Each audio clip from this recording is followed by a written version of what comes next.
Hello and welcome to the Climbing Daily Wednesday news show. Now we've got news of viruses sweeping the world, ice climbs in Patagonia. It's all kicking off. Lots of ice, lots of viruses. So first up, we're going to have a quick update on the status of the coronavirus and what's happening with sporting events around the world. With more and more sporting events having to be cancelled due to the spread of the coronavirus, questions are now starting to be asked on whether there will be an effect on the Olympic Games, which begin in Tokyo on the 24th of July this year. In the last couple of days, it was announced that mass participation of the Tokyo Marathon was to be cancelled and will now be limited to the elite field of 176 athletes and 30 wheelchair athletes. This is due to a case of coronavirus being confirmed within the city that will host the Olympic Games later in the year. There's no case for any contingency plans or cancelling the Games or moving the Games. John Coates, the head of the IOC inspection team, said in an interview with The Guardian online. He added he has been advised by the World Health Organization that a backup plan was not necessary and that the Games remain on track. However, questions will continue to be asked, particularly after the raft of cancellations in the last couple of months, including the Formula One race in Shanghai, the World Indoor Championships for Athletics due to be held in Nanjing, and perhaps more worryingly, international events such as the Hong Kong Sevens and now the mass participation of the Tokyo Marathon. In climbing, last week the IFSC announced that the Sport Climbing World Cups due to be held in Chongqing and Wujiang in April have been rescheduled. They are still studying viable alternative options. The event in Chongqing was due to be the final chance for Asian athletes to qualify for the Olympic Games. As of today, there has been one confirmed death from the coronavirus in Japan, with 247 cases, 218 of them in a cruise ship quarantined in the Yokohama harbour. For now, with the Plan B not an option and with the IOC insisting there will be no postponement to the Games, we wait to see the effect that coronavirus has on the Japanese Olympics, as well as the rest of the world's sporting events. So even though the Olympics are kind of saying that this isn't a concern, there's no need for a Plan B, I personally am kind of concerned. There's been effects on sporting events up until now.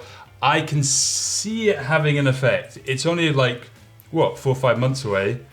It's not that long in terms of virus time. Yeah, there is some positivity. So I saw on BBC News that the virus hasn't sort of got worse. Mm-hmm. According to China, there's 3 instances where it's stayed the same or got lower. Yeah. Fingers seriously crossed. But the idea of there being cases within Tokyo and then you pack in a whole bunch of people into a stadium, that's just rife for just spreading stuff. So they're going to have to be careful. They're saying there's no plan B now, but time will tell. Chamonix Olympics. We'll host it. We'll get all the athletes in. It'll be a great big slumber party. It'd be awesome. Why don't we do that? All right, let's do that. Is there budget for it? Yes, definitely. Awesome. Not. There you go.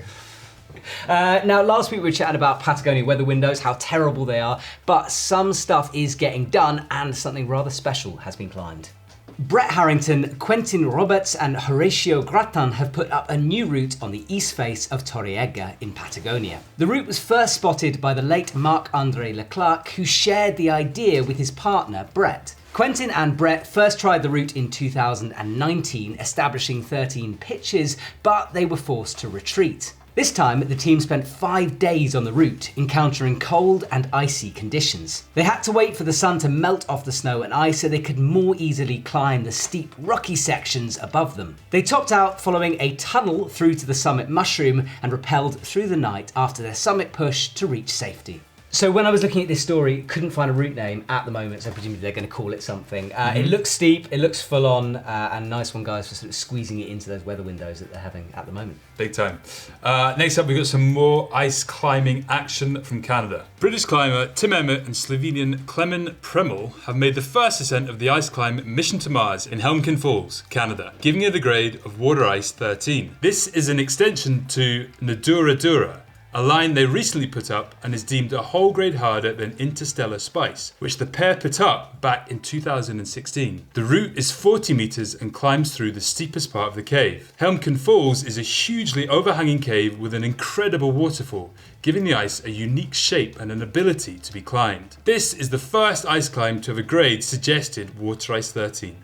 So amazing effort there from Tim Emmett and Clement Premel. They put up Interstellar Spice back in 2016, which was water ice 12, and this is obviously the suggested hardest water ice grade ever. So I don't know much about ice climbing, but it looks amazing. Talking about ice climbing and similar legends, Jeff Mercier, Greg Boswell, they've been on a road trip to Norway with Rab, and news of that is starting to emerge.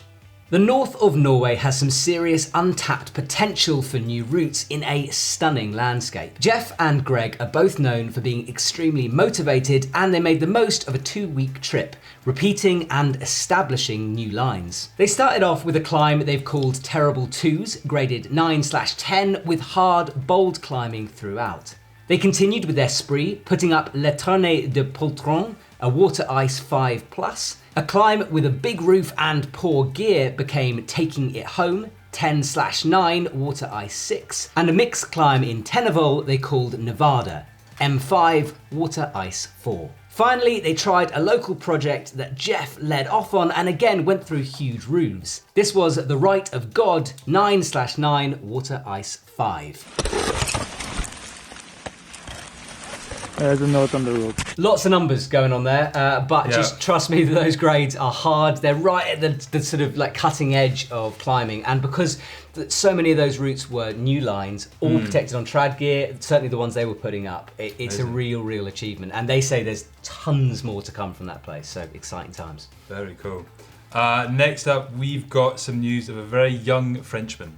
14-year-old climber Maho Normand has sent cannabis 8C/+ at Roquevert near Marseille. Normand only began outdoor climbing last July and has since been ticking routes left, right and centre, with this latest effort being his first into the 8C grade. Mahu described the route as a powerful technical route with micro holds. Sounds lovely. So that's pretty impressive for a 14-year-old. It's the kind of guy you hate.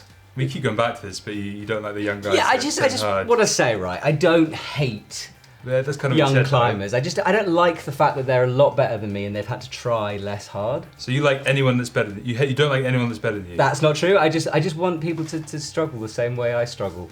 Yeah, we struggle. We all struggle. We have our own different battles. Some are better climbers than you. Everyone. No, honestly, don't hate them that much. Just hate their youth.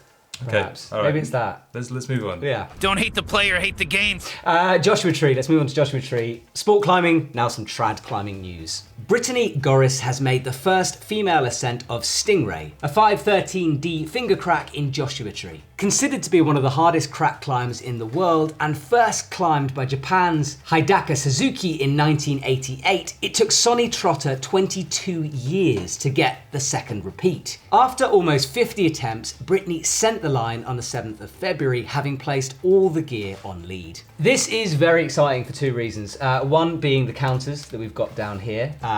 Yeah. Very excited. But what a line. There's a video actually that we embedded of her doing that. It's on the handpicked from the web section. Check that out because it is a bit of a brutal finger crack climb. Okay, nice. The old translational calculator. Yes, we're going to chat about that. Okay, fine. Next up, we're going to back over to America again. American climber Drew Rana has made the first ascent of Pegasus and given it a grade of 8C, as reported by 8A.nu. The 20-year-old has previously done 1 8C+ and 4 8Cs, all last year, so he's obviously doing something right now. His recent ascents include Sleepwalker 8C+ and the Nest 8C, both Red Rocks in Nevada. So Drew's doing very well. If there was an 8C+ counter, which there is, and he is on it anyway. It's this stuff. Before we get onto that stuff, though, I think we should mention Hampi a little bit. Because this is a story that's sort of coming into development almost as we're doing this. If you know anything about Hampi, it's a bouldering area in India. It's pretty amazing. And for a number of years now, it's been under threat. So there are two sides to it. There's like an old town and then a new section with like the guest house, Govan Corner. You've heard of that? Very famous. As of today, it seems like they've lost their Supreme Court bid to stop the area being bulldozed. So they want to clear this kind of climbery bit of Hampi and then maybe build a luxury hotel there instead. This obviously has a huge impact on the climbers in the area, but also just everyone who's making a living from it, the guest houses, the restaurants, all of that. It's a huge shame. It's obviously a very complicated story. Check it out, look at both sides of the argument because there's a lot of issues that have been going on about it. But it's very sad to see that area going potentially in the next couple of weeks. Sure. No, very sad. Anyway, lighter stuff. Yes. E10 Counter.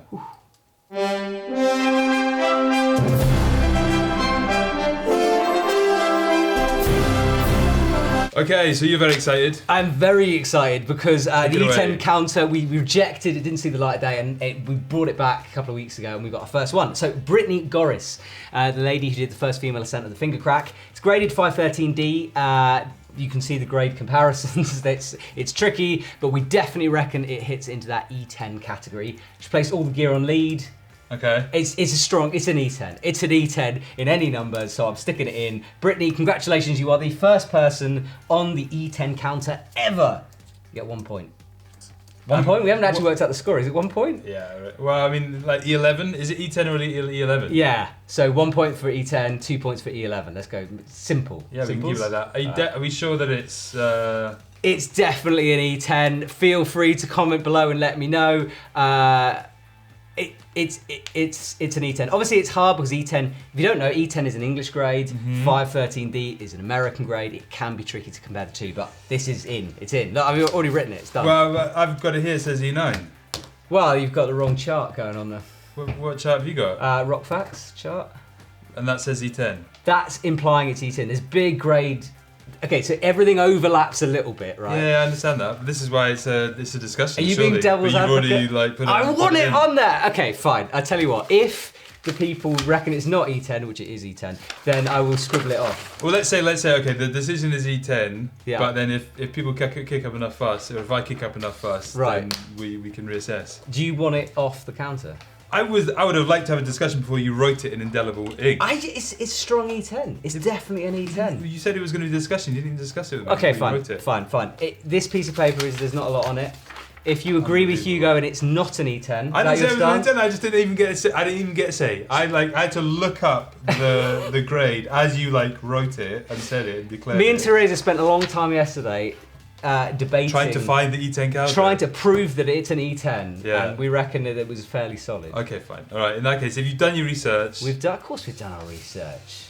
All right. Okay. We've got anything else? Got any others? Don't think so. We had Will last week with the 9B. So nothing else this week. Nothing else. All right.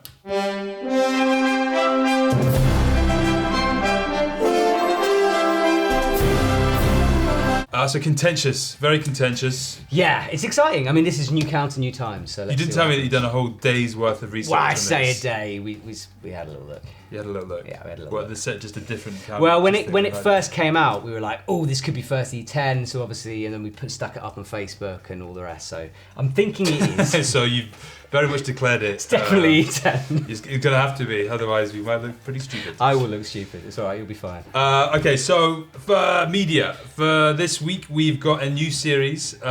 It's called The Road Trip. It's basically done by a bunch of guys we've been working with before called Mike Cheney and Simon Erhardt. And they went on a road trip around Europe, climbing with some pretty impressive climbers. Here's a little teaser of episode 1. My name is Urška Repušić and I'm a climber. My focus now are competitions, but I like to do more rock climbing in the future. Now it's a perfect time for bouldering and rock climbing outside, but most of the time I'm training in a gym, preparing for the next season, so it's not that much fun. It's more of like hard training sessions. I love this process of training and trying hard at competitions. I try not to care about the result and I fight till the last second because that's so important, not to give up until the very end. And yeah, of course, when you climb without pressure, it's easier if you can not worry about the result, which is really hard because we all have goals. But yeah, take a day for some rock climbing and having a good time basically. Beautifully shot, amazing looking atmospheres, lovely editing skills. Good work, guys. That is going to be coming out on Thursday, so stay tuned for that. So tomorrow that's going to be published. As soon as that comes out, we'll put a link and stuff. Like we'll postly do it. Do you know what I mean? Right. Shop stuff? Shop stuff. So BL has come back in. We've got a whole restock for BL stuff. So think hardware, think very nice backpacks, and also ropes. Of course, BL Joker. That was like, this sounds so geeky. That was my first thing that I wanted in climbing that I couldn't afford and wasn't good enough to get. The BL Joker rope. It's like super slim. Like all the cool people had it. Like the guides had it. I remember that rope. Loved that rope. Never owned one. I would buy that if I was buying a rope. What else is in? Arc'teryx is in. Tenaya's in. Back in. Yeah, lots of cool stuff. I went on quickly just to have a look at what I thought looked good, and there's like a rucksack called Alpha SK32 backpack, which is from Arc'teryx, which looks sick. And it's like for like ski touring as well a little bit, but it's good for like climbing, rope bag, just general kind of like hard wearing type of thing that you can put everything in. I might well either ask for it or buy it. If I can afford it. That leads on quite nicely because should we talk about Arc'teryx quickly? Because can we talk about Arc'teryx? Yes, we can. Go for it. We work with Arc'teryx every single year, and we very recently renewed our what is it? Bond? It's not a bond. Partnership. Thank you. Our partnership with Arc'teryx. And the reason I'm telling you this is because that means that there's some exciting trips coming up over the next couple of years. So the this year. The Arc'teryx Alpine Academy in Chamonix has been announced. The date's been announced. It's at the beginning of July. It's coming soon. We'll be covering it, of course. We always go out, we do crazy stuff, we do challenges. It's a laugh. Yep. And we'll also probably, definitely, maybe be in the Lake District for the Big Mountain Festival. Yeah, at the start of May, 5th to the 8th of May. Yeah. So yeah, if keep an eye out for that. There's a website already up. We'll kind of link it in the description below. Clinics are open. The Arc'teryx ones are probably. No, they're being announced in March, the clinics. So stay tuned, we'll let you know as soon as anything happens with that. Yeah, link down below for more information on that. Comment of the week. Yes. Did you do it? I've got one, yeah. Okay. You good? Can you sing a song, I will find my comment of the week. Comment of the week! He's about as effective as a cat flapping an elephant house. Very good. It's Blackadder-esque, I was going to went for that. Very, very nice. Yeah, all right, go on. My comment, and this is all because of you, is from Eric Fissard, and he says, as weird as it may sound... Frizard. Frizard? I think it's another. Frizard. Says, as weird as it may sound, I found the stats on the audience very interesting. Cheers from France. Now, he's chatting about the stats that you pulled up for our YouTube channel, and we were looking at how many people from various parts of the world watch Climbing Daily. And this sort of spawned everyone debating it under there. So thank you very much. If you're in one of the top countries who watch us, we appreciate it. But more importantly, we appreciate the small countries. If you're in a 0.8% or something. Paul Lombardi says hello from your 0.4% in South Korea. 0.4%. Paul Lombardi, go on. That wasn't my comment of the week. My comment of the week is from Miss Alice Littlejohn, who says, I climbed my first 6A plus indoor boulder today. Feel like I've got a long way to go to get here.